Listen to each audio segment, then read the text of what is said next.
意義網絡展覽嘅時候，不時都會聽到觀眾嘅幾個問題：你做緊乜嘢啦？有乜嘢意義啊？可以睇到啲乜嘢啊？想講啲乜啊？每日都係飯盒相，喂嘅意義係乜嘢啊？同我有咩關係啊？或者係一啲由表象理解下嘅問題。其實呢一類問題喺第二節嘅時候，即係作品中嘅我和非我已經解釋咗。雖然對於觀者嘅說明已經足夠，但係呢一啲問題都係必須要回應嘅，因為回應嘅對象只有自己一個，而且回應嘅內容必須對自己具有說服力。呢個提問嘅部分亦都符合筆者對於藝術係乜嘢嘅核心內容。藝術就係不斷提問，所以做創作嚟豐富核心嘅內容，以藝術形式嘅形態喺擴散式嘅展示所關心事情嘅思想。再進一步說明，需要回應啲乜嘢呢？就係做呢啲作品有乜嘢意義，亦可以理解為呢一啲作品有乜嘢價值。呢啲問題雖然偏離咗本文嘅主線，但係又連接到意義網絡。先簡單回應有乜嘢意義，就係我嘅存在，或者我之所以為我，唔係因為作品嘅存在，而係我透過創作作品嘅思考，肯定某程度上嘅存在。喺第二節講到非我同我嘅分別，係因為喺度釐清對象嘅背景下嚟進入解釋意義網絡。喺呢個方向會更加清晰，亦可以避免更多問題嘅出現。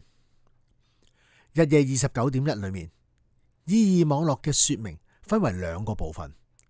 第一部分有關意義網絡，所指嘅係作品表象上嘅生活連結。作品以大量嘅飯盒相片所組成，係筆者呢12年嚟嘅飯盒相片。以呢啲內容嚟講，相片提供咗大量嘅信息，不同嘅關係能夠喺相片裏面閱讀到。呢啲唔單止係記錄，更加可以講係回憶指引。呢個講法可能會受到以記錄方向而言嘅挑戰。作品嘅數據毫不精準。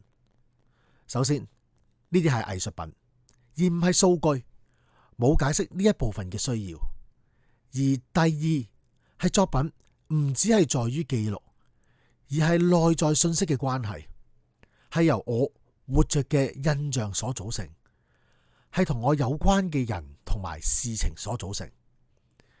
而第三係冇精準嘅需要，大量嘅數據唔一定要完整，反映嘅亦唔一定係全部。呢啲係印象，就好似記憶，記憶係朦朧嘅，係模糊嘅，係唔確定咁樣嘅。作品就好似模糊嘅碎片咁樣去存在，只係呢啲碎片經過10幾年嘅沉澱之後所取捨而成。而呢啲數據就係進入意義網絡嘅鎖匙。意義網絡嘅鎖匙係獨有同埋唯一嘅，因為係由我嘅記憶同記憶中嘅習慣而成。解讀必須透過呢一個工具。而第二部分有關意義網絡嘅，所指嘅係內在反思嘅作品同反思嘅精神連結同埋執行。呢啲係指一個作品同作品之間嘅一系列創作過程，由造成作品到展出作品，反思展出作品嘅動態，以至經作品所反思所得出嘅階段性結論，喺內容上重整後，按所得嘅結論作出思想上嘅修正，而造成下一件作品，係內在嘅意義網絡部分，係將作品視之為思考工具，係有功能性嘅同必須性嘅存在，亦將展出作品部分嘅必要性、空間嘅不同，只係過程嘅部分。展出嘅用途對象唔只係展示，當中包括咗回顧作品嘅思考部分，同時作品本身嘅經歷都會成為內在意義網絡嘅思考元素之一。所以呢部分包括嘅內容十分之廣闊。意義網絡喺創作上階段性嘅核心包含咗多種內在說明同象徵意義，包括對我嘅意義網絡啦，對作品嘅意義網絡啦，意義網絡對象嘅重要性等等。以上幾點都係意義網絡嘅價值，或者意義網絡係創作上嘅另外一個原點，或者係喺創作上沉澱多年所整合嘅一種階段性結論。呢一個結論係結果，亦係下一個開始。